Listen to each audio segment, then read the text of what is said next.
Fan எதுவுமே கிடையாது. மக்கள் ரொம்ப ஏமாற்றம் அடைஞ்சு கொந்தளிச்சு அங்கே சர்வ் பண்ணுறவங்க கிட்ட சண்டை கட்டி கண்ட்ரோல் பண்ணுறக்கே யாருமே இல்லை.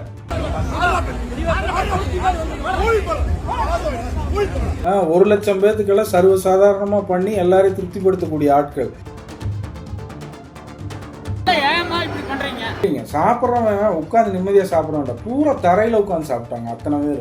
அங்கே உள்ள சிசிடிவி வச்சிருக்கிறாங்க ஃபுட் கோர்ட்டில். இவங்க 6 to 8 வீடியோவை இவங்க பிரமாதமாக நடந்தது நீங்களே பார்த்துங்க ரிலீஸ் பண்ணிட்டுங்க. உள்ள தண்ணியே இல்லைங்க, குடிக்க தண்ணியே இல்லைங்களா? என்ட்ரு ஆகிற இடத்துல வாட்டர் பாட்டில் விற்கிறாங்க.